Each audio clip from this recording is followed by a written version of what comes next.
when you're trying to manage the effort for racing, especially if it's hilly, you do need to give athletes kind of a ceiling. Do not go over X watts. Because once you go over a specific, not a specific individual number, but within a range, and you start producing lactic acid, you can't unproduce it. It is there.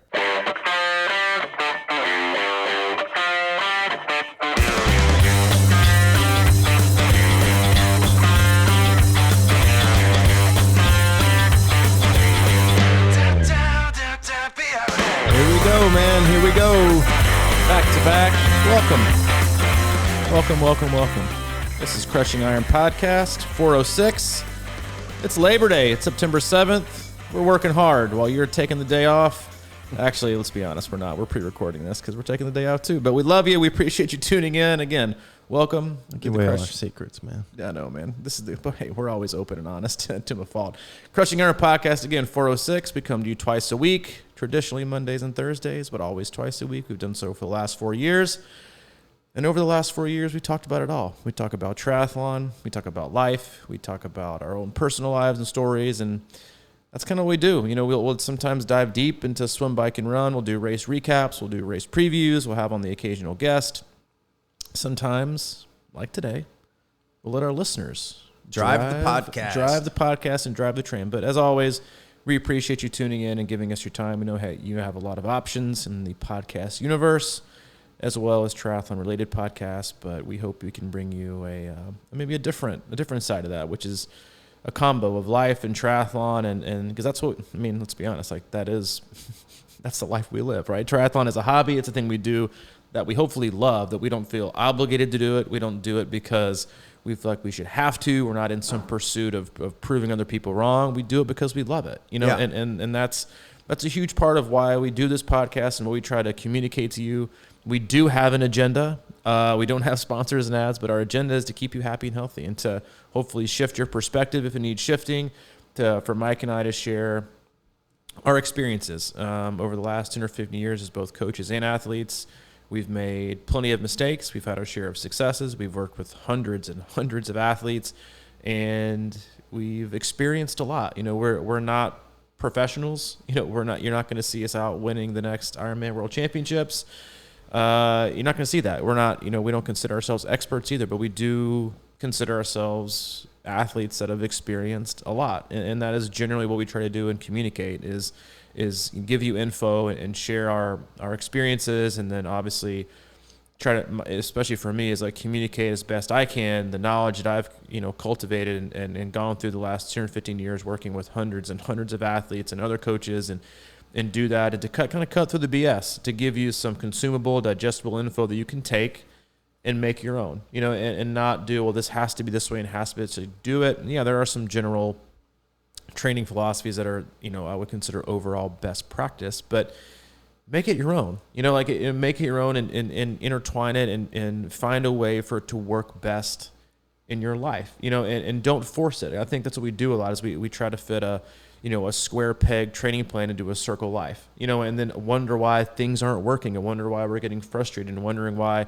things aren't working out the way, and just you kind of sit there and beat it to death till finally we try to make our life the same shape, and then things don't go well either. And so it's about being flexible, and it's not about being rigid. And I think we've all seen that over this year, that the most consistent and the most consistently motivated and committed athletes are the ones that have been able to be flexible and understand that. And when I say flexible, I don't mean finding a way to get in a 35-minute run at 9:30 at night. I mean being flexible as in, dude, it's cool to take a day off today. And I'm not going to shame and flog myself for being unmotivated and committed. I'm actually going to applaud myself and pat myself on the back for showing myself some grace. Yeah. And I think it's interesting you bring up the fact that we just love this sport. And I think if there's any proof to that, it's like we were talking about the other day how, you know, we've been doing this podcast 4 years, and a good chunk of the energy that carries this podcast is race reviews and race previews and reactions and traveling to races and things like that. We haven't had any races. We haven't done any of that this year. And it's been, you know, to your point about training and everything, is like we've had to almost look at this whole process that way too. It's like, all right, what are we going to do, and how are we going to keep finding the satisfaction points and things like that. And we really appreciate everybody that has stuck with us and has been listening through all this, because it is something we love to talk about, and we know that a lot of people gain from whatever it is we're talking about, just sort of like hanging out with us and being in the room and talking triathlon, because it is one of those things. We know it's coming back and we're all excited about that. It's just sort of like we're biding our time and kind of like exploring a different part of our process here. And was that a political endorsement for Biden your time? Oh man, I'm totally not going down that road, but I was, that's the way that I think. And throwing those in there, that was not a political. We don't do that. We don't talk politics or religion, and we rarely ever talk about diet and nutrition, which is like the third part of the wheel you don't talk about at the family dinner table at the office cooler.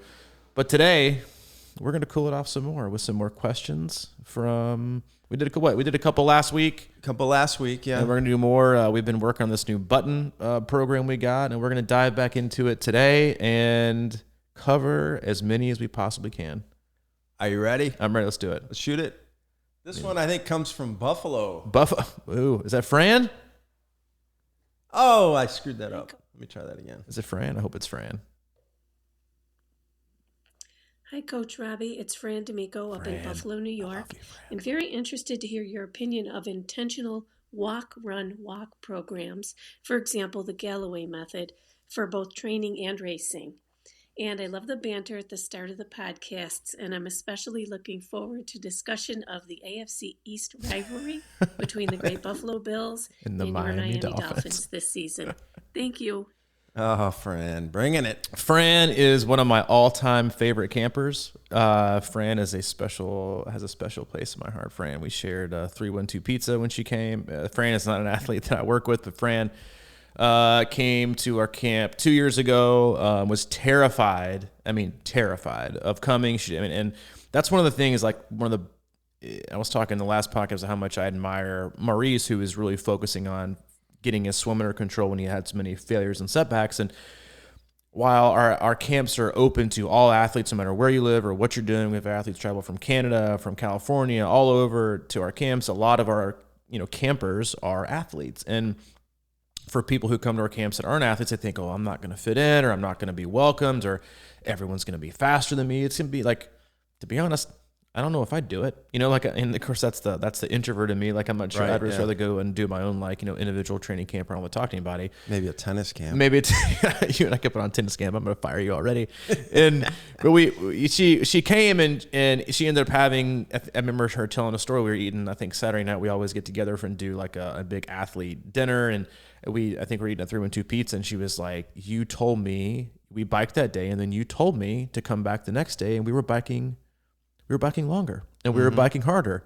And I think she said, I almost cried in my car, and I really contemplated not coming the next day, because I was so scared I wasn't going to be able to do it. I think her big goal was Lake Placid. She had an experience at Lake Placid a year before that. And she ended up coming. She was like, I rode stronger today than I rode the day before. And I gained so much confidence from doing that. I felt so much better. And then obviously, unfortunately, she's a Buffalo Bills fan. Nobody's perfect. They're lovable. Not every team can go to 4 Super Bowls and lose all 4. We're all special in our own right. But what can I say? I'm a Dolphins fan. But no, Fran, great question. And again, if you've never met Fran, you'll love her. She's the greatest. This is gonna be a Fran. Am I Fran girling right now? Is that what you would call it? Fran girling right now, or Fran guying? Wait, what was the question? It was about the walk run. Oh yeah, walk run method. This is a loaded question. Okay. And I'm gonna preface this with, if you kind of want to go back into the archives to one of our most heated podcasts, Mike specifically said that anyone that walked in a triathlon was a loser. That's not at all what he said. I'm totally kidding. He's actually backtracked on that. He never said that. I'm just kind of giving him crap today. Well, but this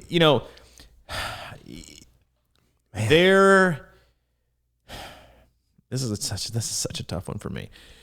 So I have worked with many athletes and currently still work with athletes who have come from and started with me doing the Galloway method or the walk run method. Right. If you're not familiar with the Galloway method, it is all walk run. You run on intervals and you walk on another interval. And I saw it in plain as sight day when I participated in the Dopey Challenge this last, was it this year? Oh my God, it was January of this year. It feels like 2 years ago. Allie and I and a couple, it was actually a team race, but we did the Dopey Challenge. We did a 5K, a 10K, a half marathon, a full marathon, 4 days in a row. And it was like Galloway method on display. It was like, well, that was it. Like they had Galloway pacers like that. They were going to do walk run for the thing. And I get it. Like I'm not going to sit here and hopefully what I'm trying to communicate now isn't going to come off as poorly communicated, but I get it when you're undertaking something as huge as of an impact as doing all of those events day after day after day after day.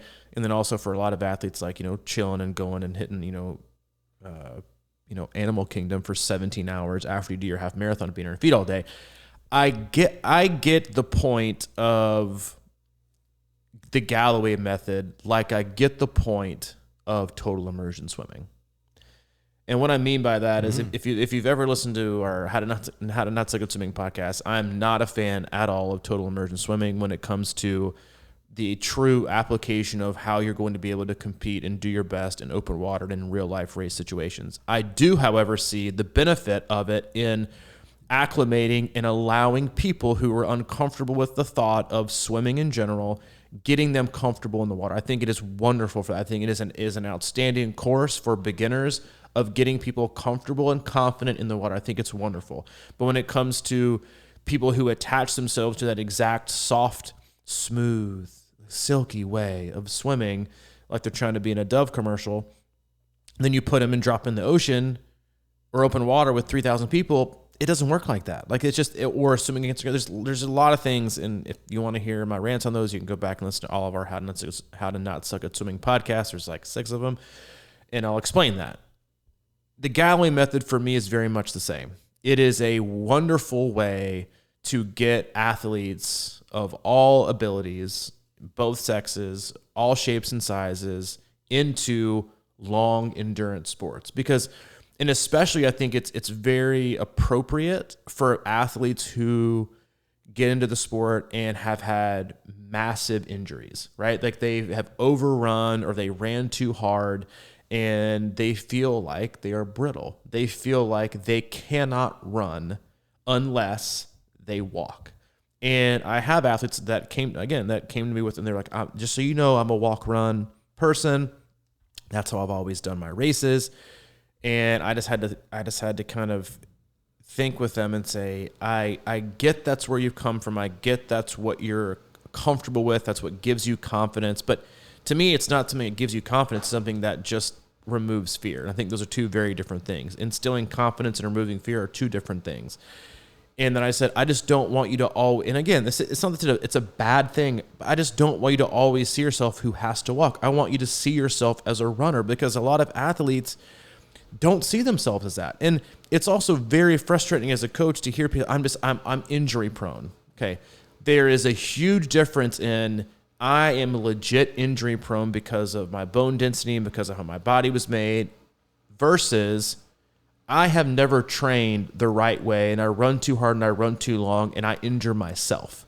Two very, very, very different scenarios. Is a person who's injury prone because of how they were physically made, then the other person who just does stupid stuff all the time and overruns and goes too long and doesn't do proper recovery. Then you both get a person who is, gets injured. And so I think there's a place for it, but I also think you should be encouraged to push the boundaries of what you're like.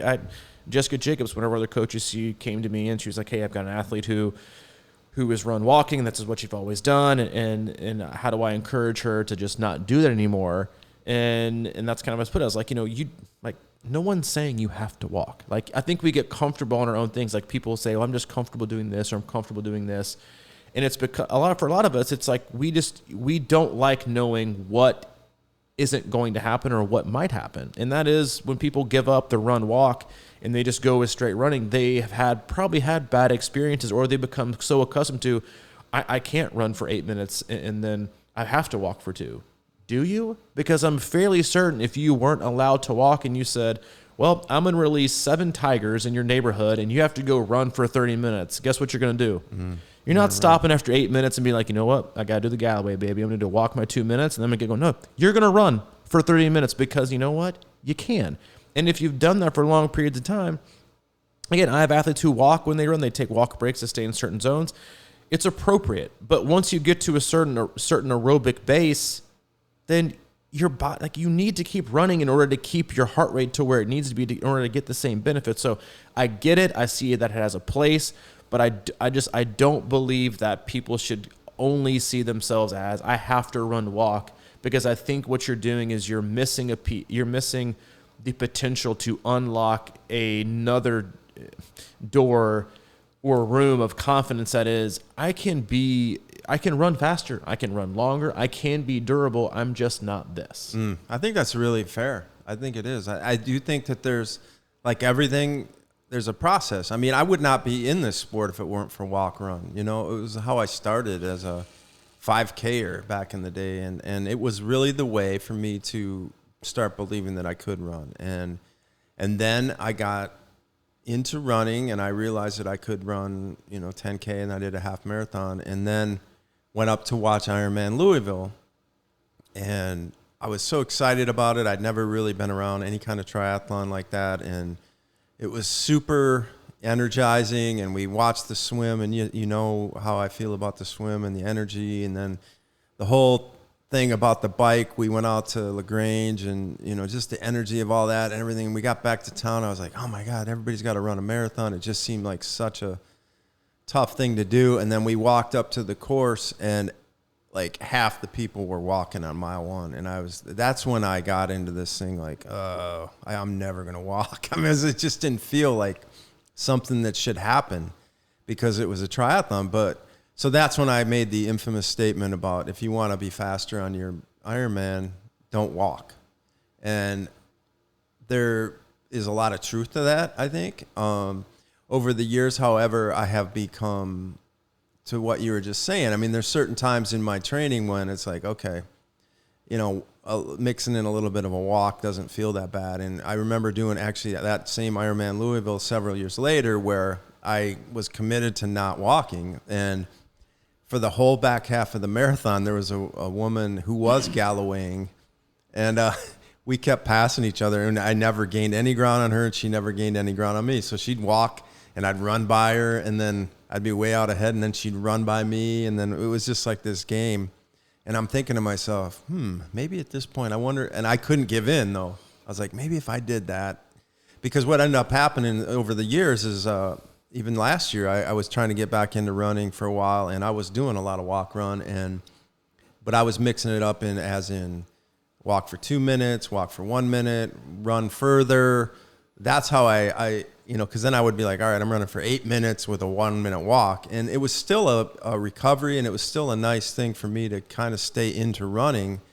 But I was lengthening out the run segment and shortening the walk. And then it just sort of built back into, I started running all the time again. So I think there's something in there. And it's like you're saying, I mean, if you're feeling like you're soft and brittle, as far as getting back into it, I think there's definitely a benefit for it. But there's definitely a place for it. Yeah. 100%. And it goes with a lot of things in training in terms of like what's going to instill. I think that's the big piece of it is that I think it's just like total immersion. It is great to instill confidence, but what you don't need to do is just get comfortable with that specific confidence. It's easy to get comfortable. It's easy to get comfortable in thinking this is all that I can do. This is all that I am.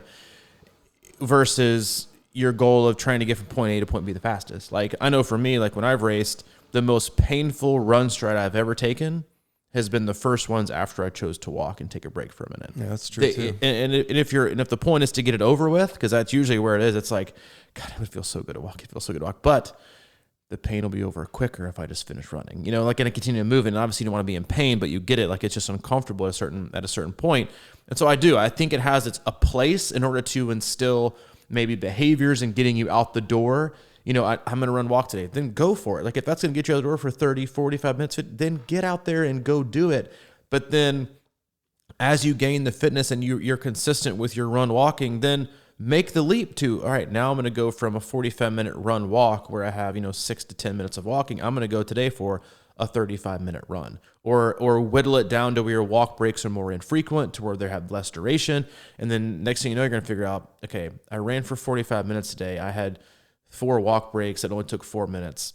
Did I really need those 4 walk breaks? And so I'm going to run, and I'm going to just keep running. And then all of a sudden now you realize you don't need them anymore. And now you're going to shift into more of a, straight running focus. So again, definitely has its place, but as with all things in training, we get very, very comfortable with things that we know and that things that don't necessarily scare us. And I'm not saying you need to do things that scare you, but that's where growth happens. And that's the same thing with training and stimulus, and how you get better, how your body makes adaptations, is to push the boundaries and not get comfortable, sitting where you're sitting. Works for me, man. Ready to go into any questions? Thanks, Fran. Love you. Thanks, Fran. I believe this one is from Peoria, and we're going to talk about cycling. Hey, Robbie. This is Emily Horvath. I have a question that I think I asked in one of the Zoom calls, but I'll ask it as a follow-up because apparently I'm not getting the answer. So this is a question about intervals outside, especially ones that are placed within long rides. I just have trouble hitting the power targets, especially on the courses where I have rolling hills, because I can't find myself keeping a consistent power target. It kind of goes up and down. And so in that case, is it better to just go by effort, or should I be really trying to keep my power consistent and hitting those power targets? Great question, Emily. Nice question. And I think we touched on this on Tuesday's podcast in terms of keeping within the integrity of a session. Yep.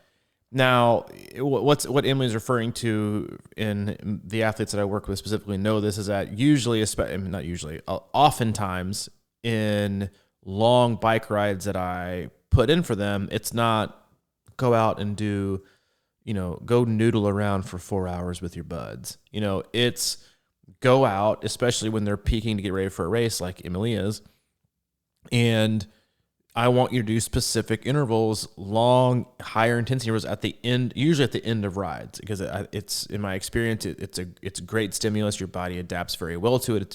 It's a huge benefit. But as she said, it's very hard to do that in rolling terrain or hills. It's like if you ask, coach, you're asking me to do a 15-minute interval and maintain a range of 200 to 220. Or it's never that near of a window. It's like 200 to 235, so 35-watt window. But I'm either going to be going up a hill or going down a hill. So I'm either going to be going above the target or below the target. Well, this isn't perfect, but it's close. Is what I would tell you is that, I'm not looking for you to, and I do this with my own training, I'm not looking to keep perfectly within 200 to 235 the zone. I don't even have, like, a lot of athletes have like 3s power and 10s power, or 1 second power, 5s on their screen, which is their 3 second, 5 second, 10 second power output. I don't even look at those when I'm out riding. If I hit the lap button, then I have a 15-minute interval that I know I need to average between 200 and 235. All I care about is the lap average. I don't care about what I'm doing instantly in that moment, because you're like, I'm over, I'm 195, and you could be glancing at it in a moment where your power meter isn't picking up power, and you've gone like on an easy pedal stroke, and you're like, and then the 1 second before and the 1 second after, you've been doing like 215, and then you're like, I gotta pick up the pace a little bit. Just look at the average, and you can do that no matter what, even if it's really terrible uneven terrain.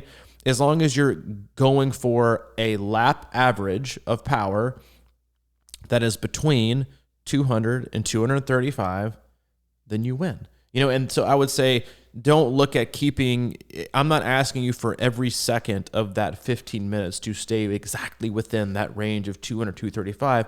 All I'm asking is to get the stimulus of a 15-minute interval with an average power of somewhere in between 200 and 235. It could be 200, it could be 230, it could be 217. As long as you're working, and you can do that with rolling terrain. You can hit the uphills a little bit hard, maybe 240, 245, and then downhills you'll be below 185, 190, but the average is going to be 200 to 235. So stay within that zone in that pocket, and you'll be just fine as long as you end up in that pocket. Or if you find yourself at the 10 or 12 minute mark at 195, and then hammer it.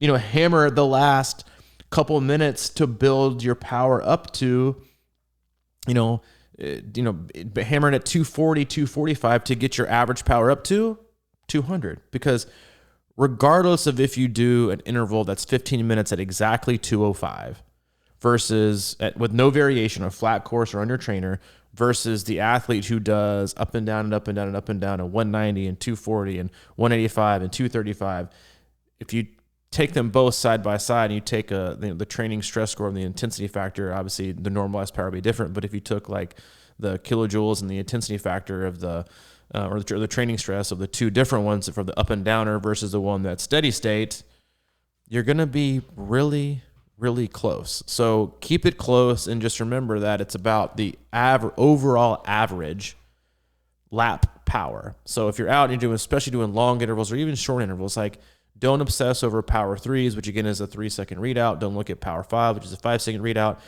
I just look at lap power and that's it. Because you can see that, especially on the durations of just kind of knowing where your body is, and you'll see the fluctuations in that lap power, and you can just go and pay attention to what is the readout on that. But even for crazy courses, just go with the flow. As long as, like we said on this last Tuesday's podcast, is just go with the flow on the integrity of it and what the spirit of the workout is going to be and what the overall intention is. Nothing has to be exact. No workout is exact, whether it's flat terrain, whether it's hilly terrain.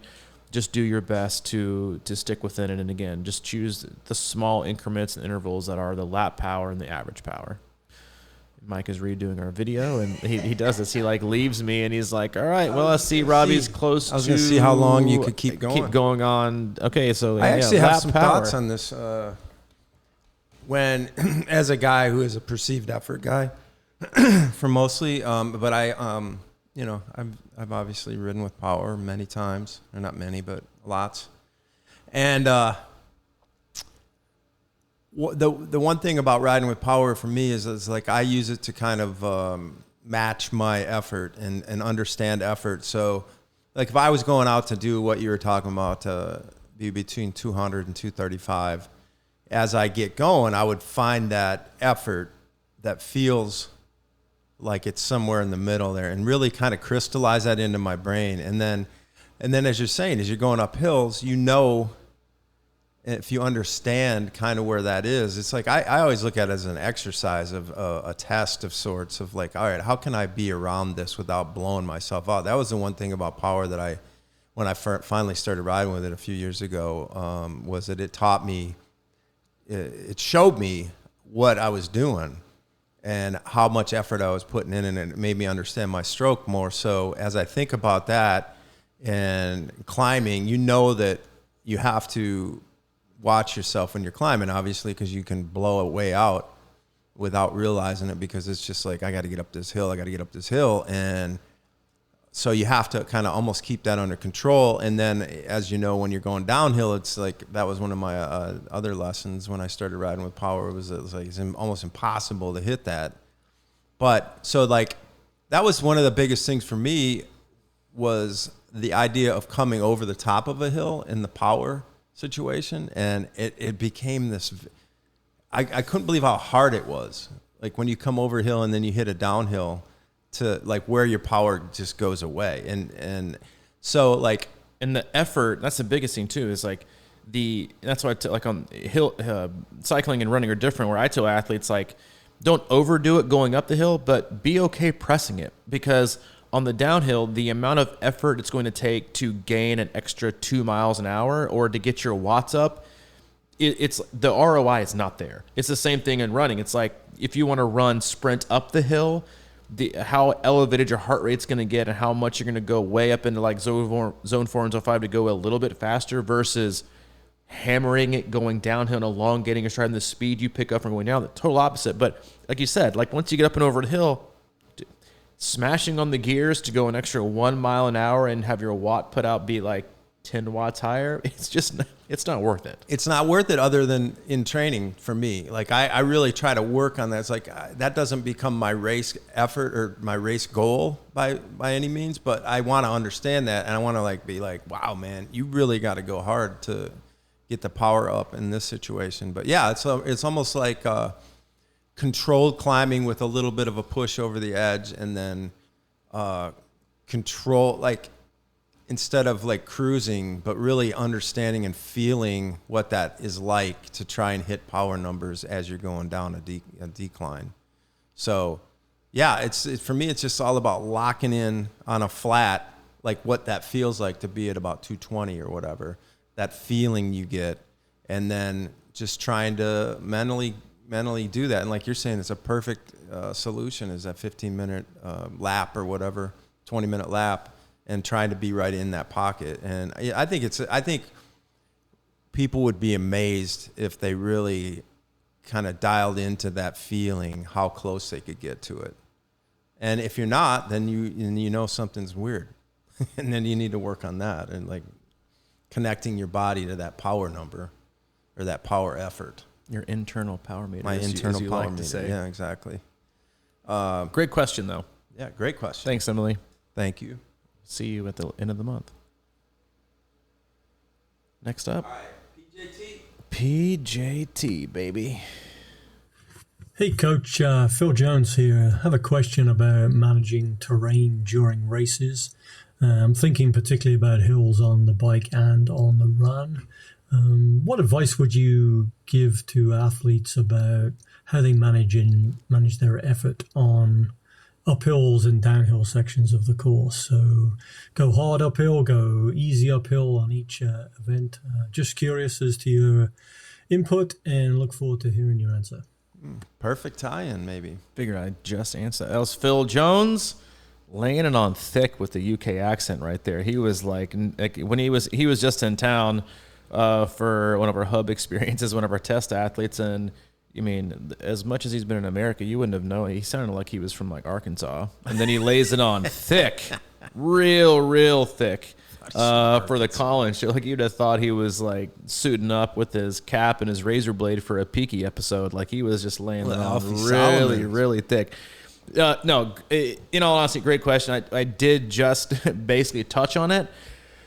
However, to go a little bit deeper in terms of preparation for courses, like you learned this as when we very first started working together 7 years ago, and I'm still kind of amazed at how very few athletes do big gear work and really get them, especially if they're training for and yes, fitness is fitness. And if you have great fitness, it travels better over, no matter what terrain it is versus you've been training on hills or not. But like getting your body to a point to where it can withstand the impact that relentless terrain can have on you is a big deal in training. Like courses like Wisconsin, courses like, the now, deceased Ironman Louisville or Lake Placid or Mount Tremblant or other courses like that they're just relentless. It's just one after another. There is no such thing as rhythm. The only rhythm that you have is no rhythm, in that it's just constant up and down and up and down and up and down. And your body has to be prepared to go for surges, just like and your cadence is going to go high and your cadence is going to low and your effort's going to go up here and up here and up here and up here. It's the same thing versus an athlete who might go from a rolling terrain or very hilly terrain where they can hard pedal in a low gear and then coast down a hill. And then you ask them to go to Arizona or Ironman Florida, and they're going to have 5 or 5.5 hours of the exact position, the exact cadence, the same gear for that period of time. The toll it takes on you is different. And so in terms of managing hills, like we just said, like in the previous question from Emily, is that, you know, in my experience, you know, I will push the uphills a little bit more because I find out I gain more time going up the hill by pushing a little bit more versus I can recover on the downhill and not smash it because I think it's pointless because you're just not going to get the same return. And same thing with running. Like it's the opposite. I take a little bit easier to kind of keep my stay aerobic as much as I can. And then if I want to run hard, I'll run hard downhill because you can get more distance and speed by doing less effort going down a hill.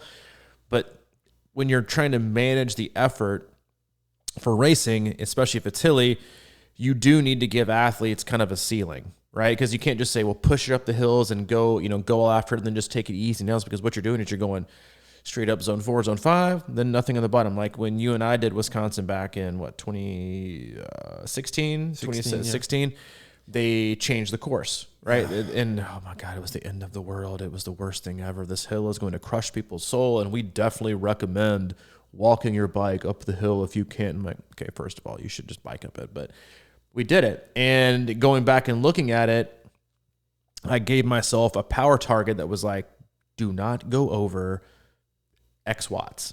Because once you go over a specific, not a specific individual number, but within a range, and you start producing lactic acid, you can't unproduce it. It is there, and it's going to impact your ride very negatively. So my goal for that was and that's what, people's, the communication should have been to athletes is like, if you find yourself going to be stuck in a gear with your cassette or with too big of a chain ring that you're going to have to walk your bike, then get a different cassette and different gearing that can allow you to spin it up and stay below zone 4, zone 5. So you're not going to be the person that's like, I'm cranking the pedal, I'm falling over, and I don't have it anymore. Like, so you can do things like you need to have a range, because once you go above it, it's done. Like it's you can't reverse producing that lactic acid by going above threshold.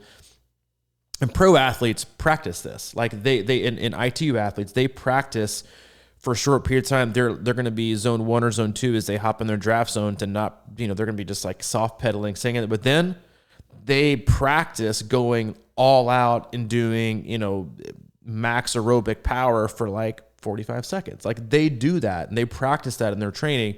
They have to have that skill set. And whereas, most triathletes that listen to this we're hobbyists, in that we have to withstand and go back. And so with hills, it's very much the same. Like if you're going up a hill, you need to find a good rhythm. You need to be able to slow it down some. You need to just kind of keep your aerobic base. But I wouldn't even go after attacking the downhills until you're past halfway, whether it's a 70.3, whether it's a full Ironman. I would definitely recommend saving going after the downhills until the back half of the course. Like I'll use Chattanooga as an example just because we're here, is you might be very, very tempted to really hit the downhill portion coming back from Barton back into town over the pedestrian, but you might be tempted to really, really hit it hard and overrun that because you want to regain the overall average pace that you just lost and you want to get it back. But as you know, if you've ever run downhills fairly hard or spirited, your quads take an absolute pounding. And you're going to want those for the back half of the race. So it's also about when and where the hills, whether they're uphills, whether they're downhills, come within the race. And you should always kind of hold back until, for a half marathon, at least mile 7 to 8. And for,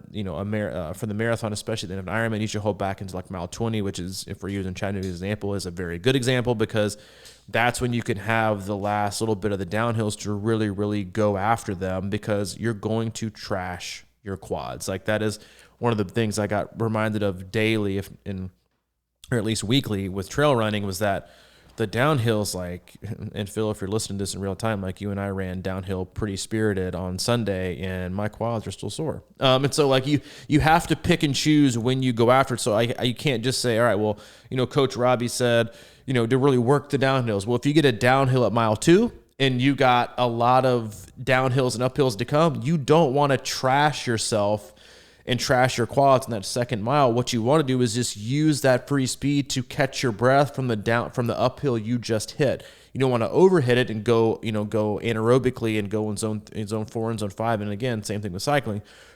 Start producing lactic acid at mile 2, you're going to pay for it. But you can use it as some free speed, elongate your stride, and catch your breath a little bit, breathing out your nose, kind of get your heart back under control, and then ready to go again. When you're talking about Barlow, right? Was that the hill in Wisconsin? Started with the B, and it was hilly. Is Barlow or Barton? Barlow. And it's funny you bring that up because that is the one place. So are you saying that for that particular, it was a 3-tiered hill, and the last part was the hard part? And we drove it the day before, but then we got back that day after the race. Biggest mistake ever was driving it. I think driving the course is great and also terrible because things either look worse or look easier. And we drove it, we were like, that's nothing. Nothing. Like, is there even a hill here? Like, I didn't even feel the car going. The minute we saw each other at the finish line, we're like, that hill was legit. Underestimated that one. But like in a way, what you're telling me, I think, is that for that hill, because of where it was at mile 35, I think, or something pretty early in the race at that year, because you did it once, and to have your cassette set up just to be able to handle that so your lactic acid doesn't blow up, and then you spend the whole day kind of trying to get that back into normal. So that's worth it, right? That's what you're saying, is that you have to look. That was the one thing I learned about that was like, if you blow that out too early, you're going to be fighting that the rest of the day. So it's not worth pushing that hill on that time. And then it's about what hill you're on in the middle of how many hills you have to do. Like right. That should always be, you should never, every decision you make in long course racing should be, how is this current decision going to affect future decisions on the course? Like, is it going to make my life easier or is it going to make my life harder? Is it more important to me to just smash up this hill and pass these 3 guys ahead of me and really show my stuff? Because 45 miles later, when I got to hit the sisters again and they're going to eat my lunch and take bites out of my legs the whole rest of the day in this Ironman Wisconsin course, I'm probably going to want to feel better on those than what I'm feeling right now at mile 35 right. early on in the day. And it's all about current decision making and how it impacts future feel. Yeah, and Wisconsin's an interesting course because I've done it 2-3 times, whatever, and I've done it about the same speed on the bike or at the same time. And I always go back to that first time I did it when I was having trouble with my big ring, and I literally rode the whole course in my little ring to the same time. And really what that meant was I was working the hills up and then just basically coasting down. And there's so many hills on that course where you're going 28, 30 miles an hour and not coasting. So for me, it was all about just getting up as far as I could in that little ring and still having something and pushing over the top and then getting that good momentum down the hill. So I think, I always heard that there was some kind of a benchmark where if you're going close to 30 miles an hour coasting, don't even pedal. Might as well try and recover. Obviously that it depends on the athlete and what they're really going after. But for my situation, that was like you're saying. To the effort you'll have to put in to go 32 miles an hour when you're coasting 30 is like not even worth it. It can feel harder than going up a hill. Oh, it does. It's like you have to smash it. Like, I think we forget that it is so much easier to push higher power going up a hill that it's the reverse when you go down a hill. It is so much harder to hit power numbers going downhill than it's like up a hill. Like, that's why I won't even let athletes like, I need to bump my FTP coach. I just smashed a 20-minute segment on altitude, like whatever course on Zwift or outside on like a 9% incline trim. I was like, no, we ain't doing that. Like, you didn't cheat, but it's not the same as you doing on like a flat course where something you can repeat over and over again. The same thing is on the opposite. And if you're like going downhill, the amount of effort you have to put in to get something back is not worth it. The ROI is not there. The return on investment is not there. Like, it's not a waste of time. It's a waste of energy for the time you're going to get back on it. And for courses that are challenging or the biggest thing, it goes back to the best long course racers are the ones who are very, very intelligent and very patient. They're never thinking about what can I get from this moment. They're thinking about how is it going to impact me in 4 hours, right? And that was also very apparent in, the first race we did together. People always underestimate the Wisconsin course, always, because they look at it's always funny, like the Ironman profiles and elevations are very much like the weatherman. Like you look at them and you take them for gospel, and then you do the race and you're like, the elevation wasn't even close, but yet, we take them as gospel no matter what race it is. Like, oh, well, if you look at the elevation profile, Wisconsin, the last 30 miles are downhill. Yeah. So really I was going to make it to mile 85 and I'm set because I've done the lollipop and come back into town. I'm going downhill.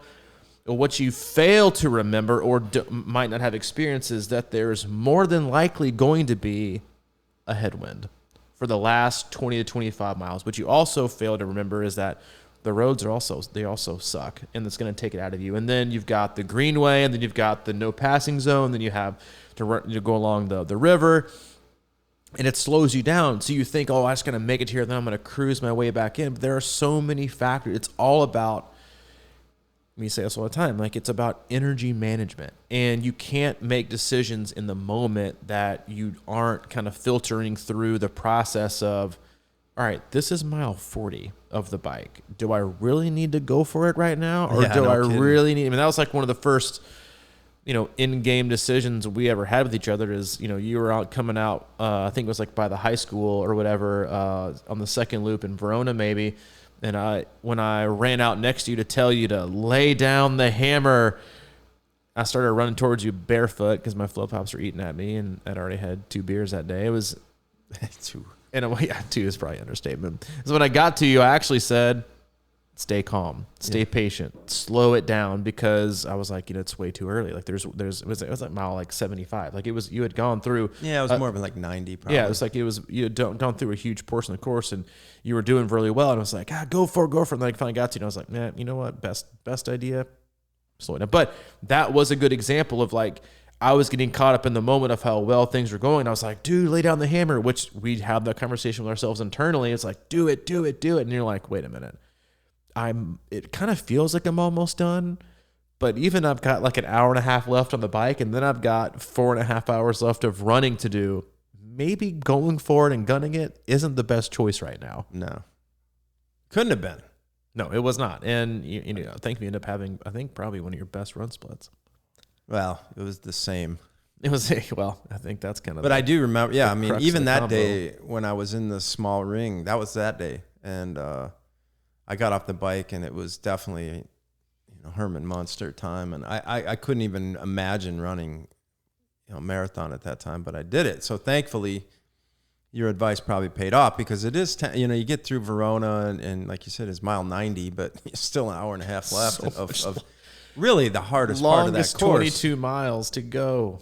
At Wisconsin, there's that wind in your face, and then these sleeper hills that you don't even notice on the way out because you're in a great state of mind, you're ready to roll, and you got the wind a little bit, and you're cruising down these long downhills, and you don't remember them until you get back, and it's so punchy.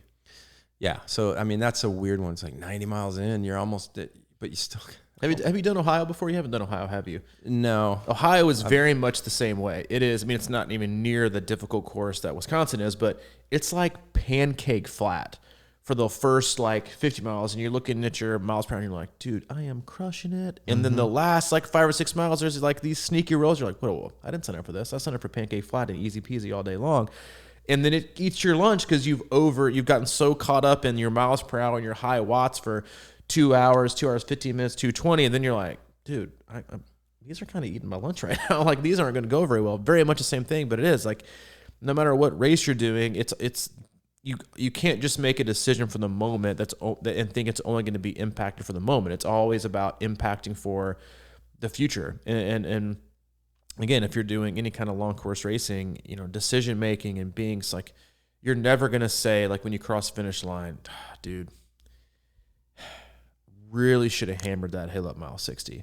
it would have really set me up for a much better run. Or it would have, no one's ever said, I think I had more left in the tank. I really think I should have hammered it the rest of the bike. You know, and when you do, you say that because like you had a great day, never because you're having a bad day and you're like, it really set me back. The last 20 miles that bike, I held back a little bit.